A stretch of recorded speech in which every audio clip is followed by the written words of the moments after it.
বিজিবির হাতে গ্রেফতার হওয়ার পর থেকে রাউজানের সাবেক এমপি ফজলে করিম চৌধুরী ওরফে জুনুর একের পর এক কুকীর্তি ফাঁস হচ্ছে। এর আগে কিছু কিছু হতভাগা তাকে ফেরেশতা মনে করত। মূলত রাউজানের সাবেক এমপি ফজলে করিম চৌধুরী ছিল একজন নাস্তিক। ফজলে করিম চৌধুরী যে একজন নাস্তিক ছিল, সেটির প্রমাণ আপনারা ভিডিও শেষে দেখতে পাবেন। বর্তমান স্বাধীন মিডিয়া ও স্বাধীন সংবাদ প্রচারের বদৌলতে আপনারা রাউজানের সাবেক এমপি ফজলে করিম চৌধুরী ওরফে জুনুর অসংখ্য অপকর্মের কাহিনী জানতে পেরেছেন, যা আগে আপনারা জানতেন না বা আপনাদেরকে জানার সুযোগ দেওয়া হয়নি। আজকের পর্বে আপনারা ফজলে করিম চৌধুরী ওরফে জুনুর আরও একটি মারাত্মক ও সাংঘাতিক অপকর্মের কথা জানতে পারবেন। তাই ভিডিওটি স্কিপ না করে সম্পূর্ণ দেখতে থাকুন। রাউজানের সাবেক এমপি ফজলে করিম চৌধুরী ওরফে জুনু রাউজানে সর্বস্তরের মানুষের উপর অমানবিক জুলুম নির্যাতন করেছে। তবে সবচেয়ে বেশি জুলুম অত্যাচার করেছে ধর্মীয় সংগঠন মুনিরিয়া যুব তবলিগ কমিটির অনুসারীদের উপর। বিগত 5.5 বছর ফজলে করিম চৌধুরী মুনিরিয়া যুব তবলিগের উপর যে নারকীয় সন্ত্রাসী তাণ্ডবলীলা চালিয়েছে, তা বাংলাদেশের আর কোথাও ঘটেনি। অনেকেই জানতে চান, মুনিরিয়া যুব তবলিগ কমিটি একটি অরাজনৈতিক তরিকতভিত্তিক আধ্যাত্মিক সংগঠন। তাহলে মুনিরিয়া তরিকত কিংবা কাগতিয়া দরবার শরীফের সাথে ফজলে করিম চৌধুরীর এত দুশ্মনী কেন? আসুন আমরা সেই কারণগুলি আজকের পর্বে জেনে নিই। ফজলে করিম চৌধুরী তার পুত্র ফারাজ করিম চৌধুরীকে রাউজানের ভবিষ্যৎ এমপি বানাতে চান। সেই উদ্দেশ্যে তিনি তার ছেলে ফারাজ করিমকে কিছু লোক দেখানো মানবসেবামূলক কাজ করে মিডিয়ায় বেশি বেশি প্রচার করার নির্দেশ দেন। রাউজানের সমস্ত যুবকদের নিয়ে একটি নিজস্ব প্ল্যাটফর্ম তৈরি করার তাগিদ দেন। সেই উদ্দেশ্য বাস্তবায়ন করতে ফারাজ করিম রাউজান সেন্ট্রাল বয়েজ নামক একটি যুবকদের সংগঠন তৈরি করে, যাদের মূল কাজ হচ্ছে ফারাজ করিমকে ফেসবুকে হিরো বানিয়ে ফেলা, ফারাজ করিমের যে কোনো পোস্টে লাইক কমেন্ট শেয়ার করা, তাকে যে করেই হোক মানবতার ফেরিওয়ালা করা, ফেসবুকে ফারাজ করিম সম্পর্কে ভালো ভালো মন্তব্য করা, ভালো ছেলে আখ্যায়িত করা এবং রাউজানের ভবিষ্যৎ যোগ্য নেতা ইত্যাদি কমেন্ট করে ফারাজ করিমকে রাউজানে ভবিষ্যৎ ইলেকশনের সময় জনসাধারণের কাছে যোগ্য প্রার্থী হিসেবে জাহির করা। ফজলে করিম চৌধুরী তার ছেলেকে নিয়ে যে স্বপ্ন দেখছিলেন, তা বাস্তবায়ন করার পথে সবচেয়ে বড় বাধা মনে করতেন মুনিরিয়া যুব তবলিগ কমিটিকে। কারণ ফজলে করিম চৌধুরী টাকা দিয়ে, ক্ষমতা দিয়ে, বড় বড় পদ দিয়েও যুবকদেরকে সংগঠিত করতে পারছিলেন না। রাউজানের যুব সমাজ স্বতঃস্ফূর্তভাবে নিঃস্বার্থভাবে দলে দলে গমন করছে কাগতিয়া আলিয়া গাউচুল আজম দরবার শরীফে।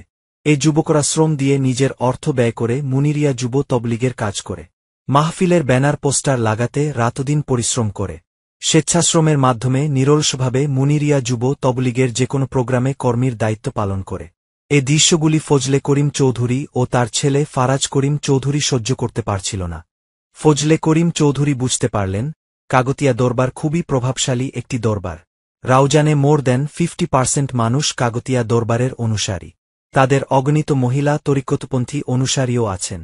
এমতাবস্থায় কাগতিয়া দরবার থেকে যদি কখনো ভবিষ্যতে ইলেকশন করে, তাহলে ফজলে করিম ও তার ছেলে ফারাজ করিমের স্বপ্ন ভেস্তে যাবে।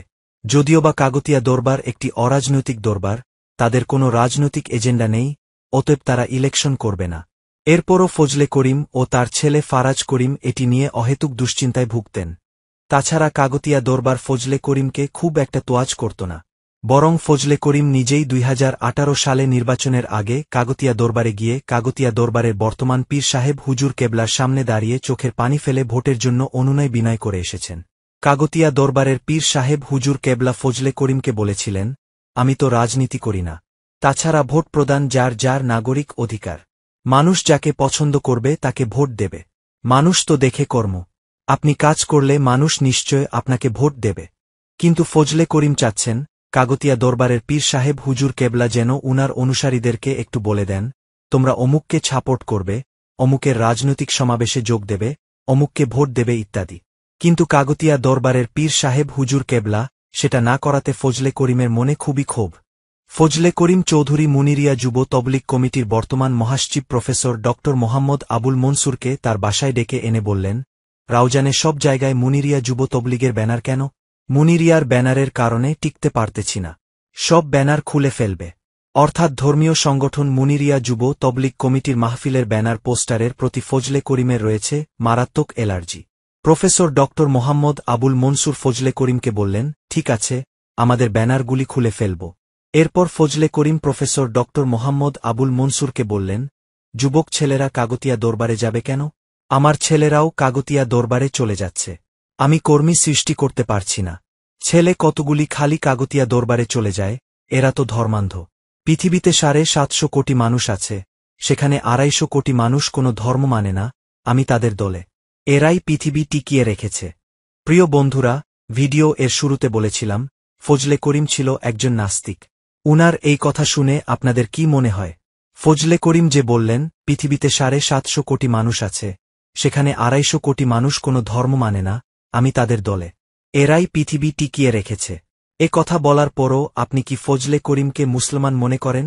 সেটি বিচারের দায়িত্ব আপনাদের উপর দিলাম যদি আপনারা মুসলমান হয়ে থাকেন।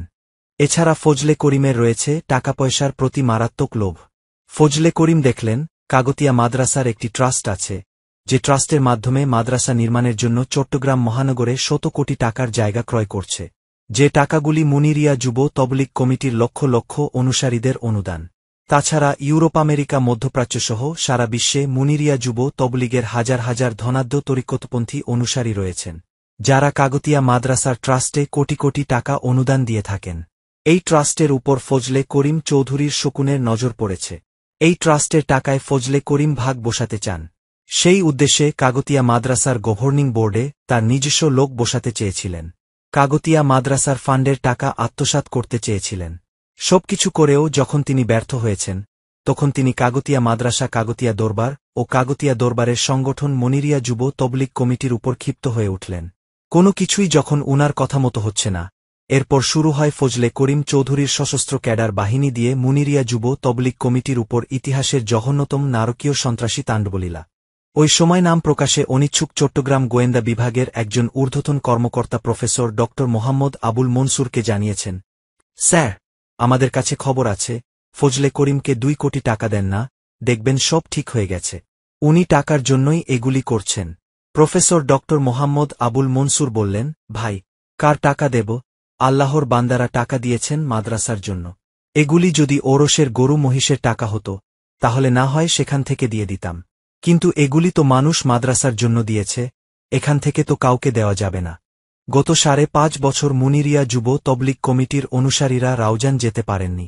এ সময়টিতে ফজলে করিম চৌধুরী তার ক্যাডার বাহিনী দিয়ে মুনিরিয়া যুব তবলিগ কমিটির সকল এবাদতখানা ভাঙচুর, লুটপাট ও অগ্নিসংযোগ করে মাটির সাথে গুড়িয়ে দিয়েছে। মুনিরিয়া যুব তবলিগ কমিটির অনুসারীদের বাড়ি বাড়ি গিয়ে হামলা, ভাঙচুর, লুটপাট চালিয়েছে। মুনিরিয়া যুব তবলিগ কমিটির অনুসারীদের ধরে ধরে আওয়ামী লীগের পার্টি অফিসে নিয়ে গিয়ে মিথ্যে স্টেটমেন্ট নিয়েছে। মুনিরিয়া থেকে পদত্যাগ করেছি ঘোষণা দিয়ে পত্রিকার পাতায় বিজ্ঞপ্তি দিতে বাধ্য করেছে অসংখ্য অনুসারীদেরকে। মুনিরিয়া যুব তবলিগ কমিটির অনুসারীদেরকে শত শত মিথ্যে আজগুবি মামলায় জড়িয়ে রাউজান ছাড়া করেছে। মুনিরিয়া যুব তবলিগ কমিটির কেন্দ্রীয় নেতাদের পাওয়া মাত্র গুলি করে মেরে ফেলার হুমকি দিয়েছে। কাগতিয়া মাদ্রাসার প্রবেশ পথ দেয়াল দিয়ে বন্ধ করে দিয়েছে। মুনিরিয়া বিরোধী সভাসমাবেশ ডেকে অশালীন ব্যানার পেস্টুন বানিয়ে কাগতিয়া দরবারের মানহানি করে, কোমলমতি ছাত্রছাত্রীদের দিয়ে জোরপূর্বক মানববন্ধন করিয়ে, অশ্লীল স্লোগানের মাধ্যমে মিছিল মিটিং করে, পত্রিকার পাতায়, সংবাদ মিডিয়ায় অপপ্রচার ও মিথ্যে প্রোপাগান্ডা চালিয়ে, কাগতিয়া দরবার শরীফ দখল করে, মসজিদ দখল করে, মাদ্রাসা দখল করে, মুনিরিয়া তরিকতের অনুসারীদের দোকান ও ব্যবসা প্রতিষ্ঠানে তালা মেরে দিয়ে, রাউজানের প্রত্যেকটা মোড়ে মোড়ে সন্ত্রাস বাহিনী পাহারাদার নিয়োগ দিয়ে মুনিরিয়া সন্দেহে পথেঘাটে মারধর, মোবাইল এবং টাকা পয়সা ছিনতাই থেকে শুরু করে এহেন কোনো জুলুম, নির্যাতন, অত্যাচার, অনাচার নাই যা ফজলে করিম করেনি। জুলুম অত্যাচারের সীমা যখন ছাড়িয়ে গেছে, তখন আচমানি ইশারায় হঠাৎ দেশের রাজনৈতিক পট পরিবর্তন হয়ে গেছে এবং ফজলে করিম ও তার ক্যাডার বাহিনী রাউজান থেকে পালিয়ে গেছে। রাউজানে নেমে আসে ঈদের আনন্দ, শান্তির সুবাতাস ও ঘরে ঘরে চলে মিষ্টি বিতরণ। ফজলে করিম ভারতে পালিয়ে যাবার সময় বিজিবির হাতে গ্রেফতার হয়। ফজলে করিম গ্রেফতার হওয়াতে পুরো দুনিয়া খুশি হলেও তার সন্ত্রাসী ক্যাডার বাহিনীর খুবই মন খারাপ। যারা এতদিন চাঁদাবাজি করে ফজলে করিমের দালালি করে সংসার চালাত, তারা এখন ফেসবুকে স্ট্যাটাস দেয়, এমন স্বাধীনতা চাইনি। প্রিয় বন্ধুরা, আমরা জানি আল্লাহ সীমালঙ্ঘনকারীদের পছন্দ করেন না। আল্লাহ জালেমদের ছাড় দেন, কিন্তু ছেড়ে দেন না। যে আওয়ামী লীগ সরকারের এত ক্ষমতা ছিল, যাদের এত প্রভাব, প্রতিপত্তি ও সমর্থক ছিল, সবকিছু এক নিমিষেই ধ্বংস হয়ে গেছে। এর কারণ কি? এর কারণ হল ফজলে করিমদের মতো কিছু নব্য ফেরাউন এদেশে বছরের পর বছর মানুষের উপর জুলুম নির্যাতন করে যাচ্ছিল, আর সরকার এবং প্রশাসন তা দেখেও না দেখার ভান করেছিল। এমতাবস্থায় মজলুমদের চোখের পানি এবং অভিশাপে আকাশ বাতাস ভারী হয়ে গিয়েছিল। যার ফলশ্রুতিতে নির্দিষ্ট একটি সময়ের পর জালেমদের এবং তাদের পৃষ্ঠপোষকদের সবার একসাথে নজিরবিহীন পতন ও বিনাশ হয়ে গেছে। প্রিয় বন্ধুরা, এর থেকে আমাদের শিক্ষা নেওয়া উচিত। হাতে ক্ষমতা পেয়ে মানুষের উপর কখনও জুলুম নির্যাতন করা উচিত নয়। কারণ সমস্ত ক্ষমতার মালিক হলেন একমাত্র আল্লাহ। আল্লাহ তার বান্দাদের হাতে সামান্য কিছু ক্ষমতা দিয়ে পরীক্ষা করেন মাত্র। তাই যুগে যুগে যারাই ইসলামের বিরুদ্ধে, ধর্মের বিরুদ্ধে, তরিকতের বিরুদ্ধে ষড়যন্ত্র ও জুলুম অত্যাচার করেছে, নির্দিষ্ট একটি সময়ের পর তারা সবাই একসাথে ধ্বংস হয়ে গেছে। আল্লাহ আমাদের সবাইকে মানবতার পথে, ন্যায়ের পথে এবং শান্তির পথে চলার তাওফিক দান করুন, আমিন।